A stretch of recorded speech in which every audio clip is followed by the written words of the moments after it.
طاغوت کا انکار ہم نے ابتدا میں دیکھا تھا کہ ایمان وہ شخص لا سکتا ہے جو پہلے طاغوت کا انکار کرے. قرآن حکیم میں رب العزت نے فرمایا وَمَن يَكْفُرْ بِالطَّاغُوتِ وَيُؤْمِن بِاللَّهِ، جو طاغوت کا انکار کرتا ہے اور اللہ پر ایمان لاتا ہے فقد استمسک بالعروۃ الوثقی لا انفصام لها، تو اس نے ایسا مضبوط سہارا تھام لیا جو کبھی ٹوٹنے والا نہیں ہے. تو اس کا مطلب یہ ہے کہ طاغوت کا انکار کرنا یہ ضروری ہے. پہلے طاغوت کا انکار کرنا ضروری ہے. سوال یہ پیدا ہوتا ہے طاغوت کیا ہے؟ طاغوت سے مراد ہر وہ چیز ہے جس کی اللہ تعالیٰ کو چھوڑ کر عبادت کی جائے اور اس کی فرما برداری کی جائے، خواہ وہ بت ہو، شیطان ہو یا انسان ہو یا اپنا نفس. یہاں پہ یہ کلیئر کر لیجئے، انسان ہو یا اپنا نفس. ابو بکر الجزائری لکھتے ہیں ہر وہ چیز جو اللہ تعالیٰ کی عبادت سے پھیر دے، خواہ وہ انسان ہو یا شیطان یا ان دونوں کے علاوہ کوئی اور چیز. ایسر التفاسیر کی روایت ہے، والیوم 1 ہے، پیج 130 ہے. محمد بن عبد الوہاب کہتے ہیں طاغوت تو بہت ہے مگر ان کے سردار 5 ہیں. نمبر 1 ابلیس، اللہ تعالیٰ اس پر لعنت کرے. نمبر 2 جس کی اللہ تعالیٰ کے سوا عبادت کی جائے اور وہ اس پر خوش ہو. نمبر 3 جو لوگوں کو اپنی عبادت کی طرف بلائے.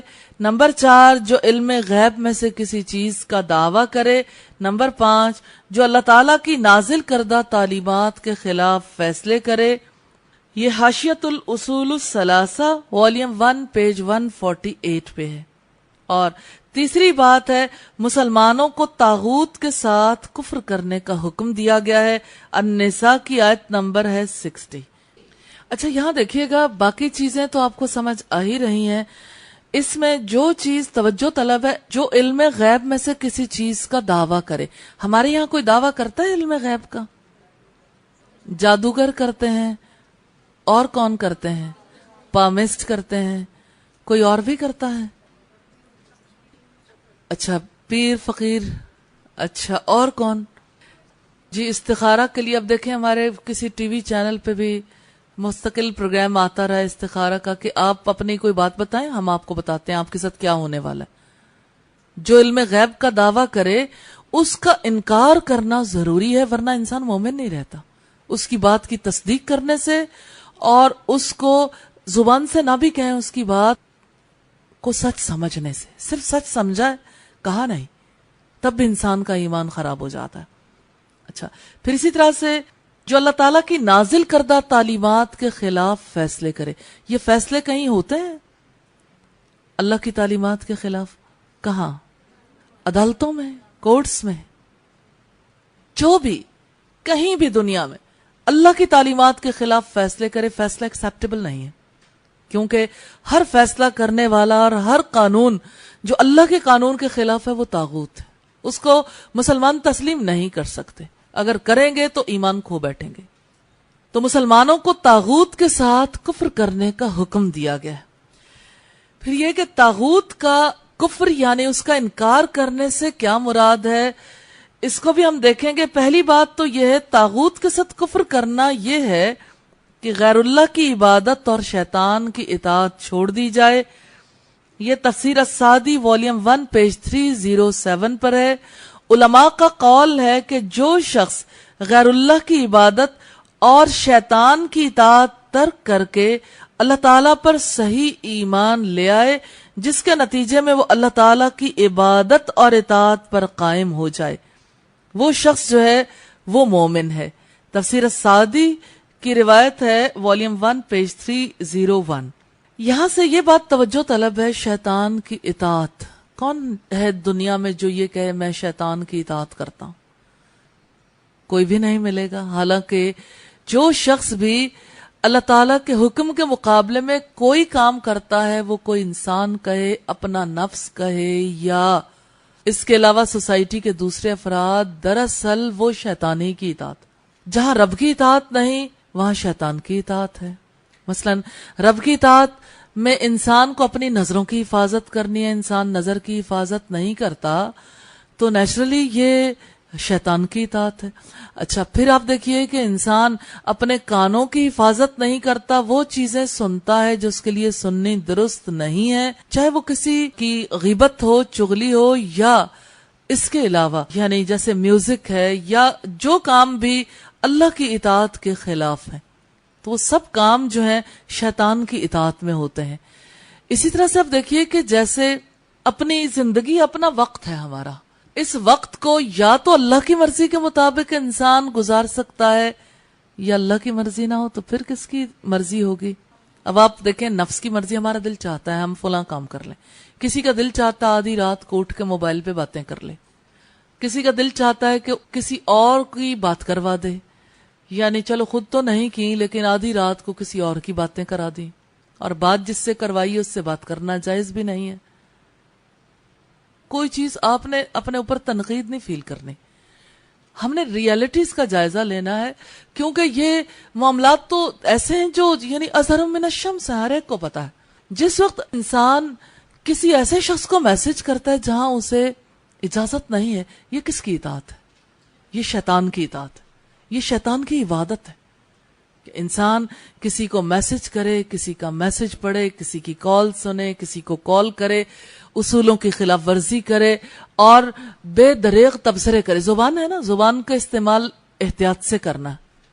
زبان اگر یہ کہتی ہے کہ بھلائی کی بات پر کہ یہ ہمیں ایکسپلائٹ کیا جا رہا ہے، جذباتی بلیک میلنگ ہو رہی ہے، اب ایموشنلی ہمیں بلیک میل کیا جا رہا ہے کسی بھلائی کی بات پہ، اور سب سے بڑھ کر پتہ ہے کون کہتا ہے؟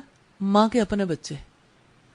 آپ نے اپنے گھر میں دیکھا ہوگا کہ ابو یا امی آپ یہ بات ایسے کرتی ہیں اور اس طرح سے ہم سے بات کرتی ہیں، دراصل آپ اس وقت پہ یہ چاہتی ہیں کہ آپ کی بات مانی جائے، اس لیے ساری باتیں ہمارے سامنے رکھیں. آپ نے کبھی اپنے بچپن میں ایسا نہیں کیا تھا، فلاں وقت میں ایسا نہیں ہوا تھا. اب دیکھیے یہ بھلائی کی بات کو کون روک رہا ہے؟ اگر پیچھے جھانک کے دیکھیں گے تو آپ کو ابلیس مل جائے گا. انسان اللہ نے اپنی فطرت پر پیدا کیا ہے، انسان کے اندر وہ شر ویسا نہیں ہے. انسان بنیادی طور پر شریر مخلوق نہیں ہے، اس کے نفس کی طرف سے جو اکساہٹیں ہوتی ہیں تو نفس پر ابلیس قابو پاتا ہے، جس کی وجہ سے ایسے معاملات ہوتے ہیں. شیطان کے شر کو، شیطان کی سازش کو پہچاننا ہے کہ ہمیں شیطان کہاں کہاں سے پھنساتا ہے، کہاں کہاں ہم پہ وار کرتا ہے. آج ہر گھر کا مسئلہ ہے، ہر انسان کا مسئلہ ہے. کوئی کسی جگہ سے پھنسا ہوا ہے، کوئی دوسری جگہ سے پھنسا ہوا ہے. ممکن ہے یہ آپ کا معاملہ نہ ہو، ممکن ہے یہ میرے گھر کا معاملہ ہو، ممکن ہے یہ کسی اور گھر کا معاملہ ہو. آپ اگر اٹھا کر دیکھیں گے ہر گھر کی ایک سٹوری اور ہر انسان کی ایک سٹوری نکلے گی، کیونکہ شیطان ہر ایک کے پیچھے. اس لیے اگر آپ اسے کھلے دل سے اس کے اوپر غور و فکر کریں گے تو آپ کو فائدہ ہوگا انشاءاللہ. تو یہ جو ارادے کی کمزوری ہے یا انسان کے اندر جو اکساہٹیں ہیں نا، اٹھو یوں کر لو، اٹھو فلانے سے یہ بات کہہ دو، آپ اب یہ کہہ دو تم کمزور ہو، یہ بات کہہ نہیں سکتی ہو، جب بات تمہاری سچی ہے کہہ ڈالو، بس کہہ دو. شیطان یوں انسان سے کہلواتا ہے. جب انسان کہہ ڈالتا ہے تو اطاعت نہیں کرتا. جب تک انسان شیطان کی اطاعت کرنی نہیں چھوڑتا وہ اللہ پر ایمان لا ہی نہیں سکتا، اللہ کی اطاعت کر ہی نہیں سکتا. اس لیے بہت زیادہ ضروری ہے ہمیں شیطان کے بارے میں جاننے کی، اس کے طریقہ کار کو سمجھنے کی کہ شیطان ہمیں کہاں کہاں سے پکڑتا ہے، اس کا طریقہ واردات کیا ہے، کیسے وہ چیزوں کو خوبصورت بنا کے پیش کرتا اور ایک ایک عمل کی کیسے جسٹیفیکیشن کرتا ہے کہ نہیں آپ کا معاملہ فرق ہے، آخر یہ ایسا ہی کیوں ہو جائے. آپ مثلا چھوٹی چھوٹی باتیں دیکھیے، جیسے فرض کریں، میں یہ مثال اس لیے دے رہی ہوں کہ اس سے آپ کو سمجھنا آسان ہوگا. فقط اتنی بات، مثال کے طور پر جب لوگ کسی جگہ پر ایڈمیشن لیتے ہیں، اس کی جو ریکوائرمنٹس ہوتی ہیں ان کو پورے کرنے کا وعدہ کرتے ہیں جب فارم فل کرتے ہیں کہ ہم اصول و ضوابط کی پابندی کریں گے. پھر وہ کون ہے جو اصولوں کو پورا نہیں کرنے دیتا؟ مثال کے طور پر کیا فرق پڑتا ہے کہ ایک انسان اگر وائٹ سکارف یا سی گرین سکارف لے لے، فرق تو اتنا بڑا نہیں پڑتا، لیکن یہ کہ شیطان اس کے لیے انسان کو کس قدر زیادہ اس کا دل دکھاتا ہے کہ آخر کیا مصیبت ہے، کیوں آخر ہم کوئی مخصوص کلر کا سکارف لیں، یونیفارم کیوں پہنے، آخر ہم نیچرلی اپنے وے سے کیوں نہیں جا سکتے. اچھا اگر اسکول جائیں یا کالج جائیں پھر نہیں خیال آتا. یہاں آ کے کیوں خیال آتا ہے کہ نہیں یونیفارم کے بغیر ہی جانا ہے. تو کتنا یعنی دل کے اندر بھی اچھی فیلنگ ہوتی ہے نا. ایک دفعہ اگر انسان ذرا مشقت کے ساتھ اپنے اوپر قابو پا لے اللہ کی مدد سے کہ کام کر لے, تو جس چیز میں انسان کوئی اجر محسوس نہیں کرتا اطاعت میں اجر ہے. جب آپ اصولوں ضابطوں کو قبول کرتے ہیں تو آپ دیکھیے اس کی وجہ سے آپ پابند ہو جاتے ہیں, آپ کی کمٹمنٹ ہے. جس وقت آپ اس کو پورا کرتے آپ کے لیے اجر ہے, اور اگر آپ پورا نہیں کرتے تو اس پر پکڑ ہے. یہ معاملات شاید دنیا میں تو نہ کھلے, لیکن اللہ کے یہاں تو ان چیزوں کا بھی حساب کتاب لیا جائے گا. دیکھیں بین الانسانی معاملات ہوتے ہیں, مثلا دو لوگ ہیں اس کے بارے میں کوئی نہیں جانتا کہ ان کا آپس میں کوئی معاہدہ ہے, لیکن اللہ کے سامنے وہ معاہدہ ہوا, ان کا کوئی اور گواہ نہیں. ایک نے معاہدہ توڑ دیا, دوسرے نے نہیں توڑا. جس نے توڑا اس نے کہا کسی کو کیا پتا کہ میں نے معاہدہ توڑا, لیکن اللہ کو تو خبر ہے. جب حشر کا دن ہوگا تو اس معاہدے کے توڑنے پر پوچھا جائے گا, پوچھا جائے گا کہ آخر آپ نے معاہدہ کیا تھا پابندی کیوں نہیں کی. کیا اللہ کے رسول نے اپنی تعلیمات میں ہم پر یہ واضح نہیں کیا کہ آیت المنافقی ثلاثن, منافق کی 3 نشانیاں, جب وہ بات کرے تو جھوٹ بولے, جب وعدہ کرے تو وعدہ خلافی کرے. تو وعدہ خلافی کیا ہے؟ وعدہ خلافی بھی تو ایمان کی نشانیوں میں سے نہیں ہے نا. اسی طرح سے آپ دیکھیے کہ جیسے دنیا کی زندگی میں بہت سارے ایسے معاملات ہوتے ہیں جہاں انسان کی پسند کے مطابق ڈیل نہیں کیا جاتا. جب تک کہ اللہ کی رحمت نہ ہو انسان بچ نہیں سکتا. آزادی اللہ نے انسان کو دی, لیکن ہر آزادی کی کچھ لمٹس ہوتی ہیں. اور اصل بات یہ نہیں ہے کہ صرف انسانوں کی اچھائی برائی شیطان پیچھا کرتا ہے. ہمارا موضوع صرف یہ ہے شیطان کی اطاعت نہیں کر. تو ہم کہاں کہاں شیطان کی اطاعت کرتے ہیں. مثال کے طور پر چھوٹی چھوٹی باتیں ہوتی ہیں عام زندگی میں. طہارت نصف ایمان ہے, صفائی نصف ایمان ہے. اب اگر کوئی اٹھا اور اپنے پیچھے کئی داستانیں چھوڑ گیا, کہیں ٹیشو پیپر پڑے ہیں, کہیں بال پینس پڑے ہیں, کہیں کتابیں چھوڑ گیا, تو ایک انسان نے یہ سمجھا پھر کیا ہوا, یہ تو کوئی ایسی بات نہیں. کیا صفائی خراب نہیں ہوئی؟ کیا صفائی نصف ایمان نہیں ہے؟ اس میں اپنا شیئر کیا ہے؟ شیطان نے یہ کام چپکے سے کروا لیا, یہ اتنی بڑی بات نہیں ہے. لیکن یہ کہ آپ یہ دیکھیں مثلا ایک بچی ہے, ماں یہ چاہتی ہے کہ گھر میں ہر چیز اپنی اپنی جگہ پہ پڑی ہو, اور آپ اپنے گھروں میں دیکھیے ہر جگہ ایک بے ترتیبی کی سی حالت ہوتی ہے. پیچھے سے وہ صرف اتنا کام کرتی ہے کہ فساد کو دور کر دیں. جو فساد جو ہے وہ اس صورت میں پھیلایا گیا, کیا اس پر اللہ کے ہاں حساب کتاب نہیں ہوگا؟ یعنی باتیں تو چھوٹی چھوٹی ہیں یہ, لیکن ہماری ذمہ داریاں ہیں. جب ہم ذمہ داری کو قبول نہیں کرتے تب بھی تو شیطان کی اطاعت کرتے ہیں, کیونکہ وہ چاہتا ہے کہ ہماری زندگی میں بگاڑ ہے. چلو اور کچھ نہیں, کوئی چیز بے ترتیب رکھ دے, کوئی شخص جو ہے کسی کو بری بات ہی کہہ دے, کوئی بری بات سن ہی لے, دشمن ہے نا. چلو اگر یہ بھی نہیں ہوتا تو اپنے حصے سے زیادہ لے لے, یا یہ ہے کہ چلو کچھ نہیں تو چوری چھپے کسی کو میسج ہی کر لے. کس وجہ سے ہے بیٹا؟ یہ اس وجہ سے ہے کہ انسان اپنے اوپر اپنے رب کی نظروں کو محسوس نہیں کرتا. شیطان ہر جگہ پیچھے لگا ہوا ہے, جو جہاں بیٹھا ہے نا اس کو وہیں پہ کسی نہ کسی طرح مصروف عمل کر دے گا. نیٹ پہ بیٹھا تو وہیں, موبائل ہاتھ میں آیا تب, کوئی کتاب ہاتھ میں آ گئی, کوئی اور سلسلہ ہوا, انسان نے کچھ نہ کچھ کرنا ہے. اگر آپ کے پاس اپنا ذاتی پلان بہت ایکوریٹ نہیں ہوگا اپنی ٹائم یوٹیلائزیشن کے لیے, تو شیطان کہیں نہ کہیں یوز کر جائے گا. اچھا اور کچھ نہیں تو انسان سے یہ کہے گا اچھا تم بہت تھکے ہوئے, سو جاؤ. پھر اٹھنا چاہے گا, پھر کہے گا ابھی سو جاؤ. تو آپ دیکھیں کتنے کتنے گھنٹے, یعنی کیلولا کرنے کے لیے لوگ 4 گھنٹے لگا دیتے ہیں. 4 گھنٹے سو گئے, 6 گھنٹے کا کیلولا. آج کل یعنی بچوں کی یہ صورتحال ہے, اگر ماں گھر سے باہر چلی گئی شام کو واپس گئی تو ان کی رات کی نیند ہی ختم نہیں ہوئی, ابھی رات والی نیند ہی جاری ہے. کون ہے پیچھے؟ ان چیزوں کو پہچاننا چاہیے بیٹا. یہ ہم سب کے مسائل ہیں, ہمارے مشترکہ مسائل ہیں. ہماری جو ذمہ داریاں ہیں ہم نے جب انہیں ادا کرنا ہے, بیچ میں شیطان کھڑا ہے. تو شیطان یہ چاہتا ہے کہ ہم اس کی بات مان لیں, اس کی اطاعت کریں, بس اس کی اطاعت نہیں کرنی. بس اللہ سے دعا کریں اہدنا الصراط المستقیم، اللہ میں سیدھے راستے پر چلا دے۔ وہ مالک ہے نا، حفاظت کرے گا دل کی بھی، نظروں کی بھی، ہاتھوں کی بھی، کانوں کی بھی، انشاءاللہ۔ اور آپ اگر چلنا چاہیں گے، اللہ کا وعدہ ہے وہ ضرور سیدھے راستے پر چلائے گا انشاءاللہ۔ یہ ہم سب کی زندگی ہے، زندگی اتنی سستی نہیں ہے کہ ہم اتنی آسانی سے اسے بیچ ڈالیں۔ ہم شیطان کی عبادت کے لیے کب پیدا کیے گئے تھے؟ ہم شیطان کی ماننے کے لیے کب پیدا ہوئے تھے؟ اللہ نے ہم میں اپنی روح پھونکی ہے، اپنی اطاعت کا حکم دیا ہے، اپنی فطرت پر پیدا کیا ہے، اس لیے ہم نے رب کی اطاعت کرنی ہے انشاءاللہ۔ جو چیز چھپی ہوئی ہے اس کو فقط اللہ جانتا ہے جس نے حساب لینا۔ جتنی بھلائی ہے وہ رب کی طرف سے، اور جتنی برائی ہے وہ اپنی طرف سے، ہماری ذاتی خرابیوں کی وجہ سے۔ اللہ سے دعا ہے اللہ تعالی ہم سب کو صراط مستقیم پر چلنے کی توفیق عطا فرمائے۔ دوسری بات ہے طاغوت کا انکار ہوگا تو ایمان لانے کا موقع ملے گا۔ البقرہ کی آیت نمبر 257 سے پتہ چلتا ہے، اور محمد بن عبد الوہاب لکھتے ہیں کہ اللہ تعالیٰ کی عبادت صرف طاغوت کے انکار کے ذریعے ہو سکتی۔ یہ بات کتنی اہم ہے۔ جب تک طاغوت کا انکار نہیں ہوگا، جب تک ہر اس سرکش کا انکار نہیں ہوگا جو اللہ کی عبادت سے، اللہ کی اطاعت سے روکتا ہے، ہر موڑ پہ، ہر لمحے سے انکار کی ضرورت ہے۔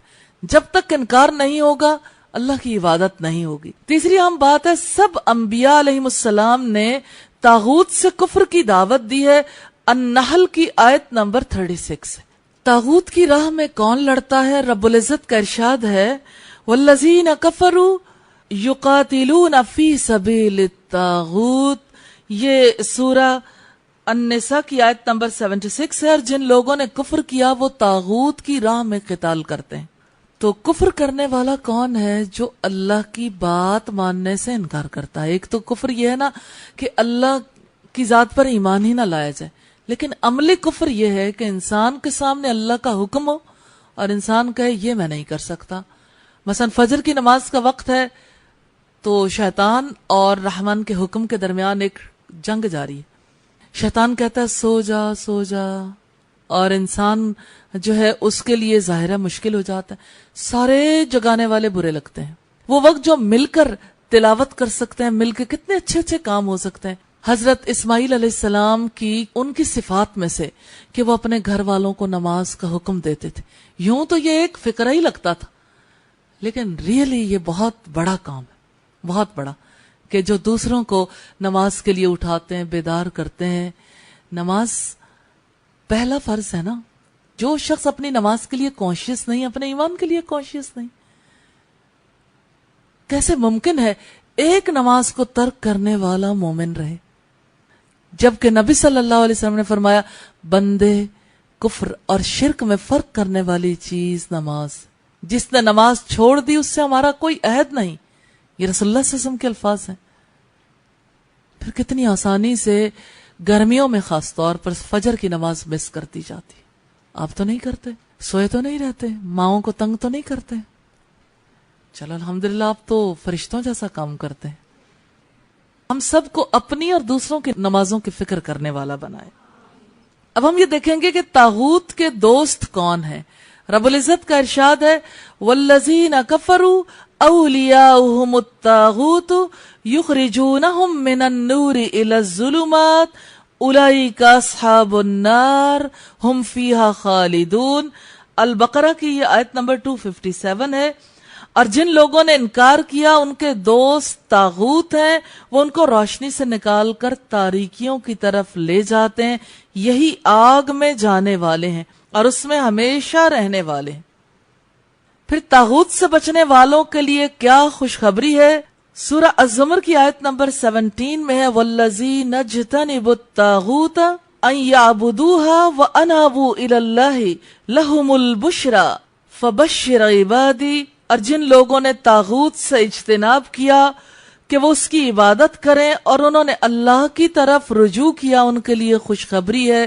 پھر میرے بندوں کو خوشخبری دے دو، پھر میرے بندوں کو خوشخبری دے دو، پھر میرے بندوں کو خوشخبری دے دو۔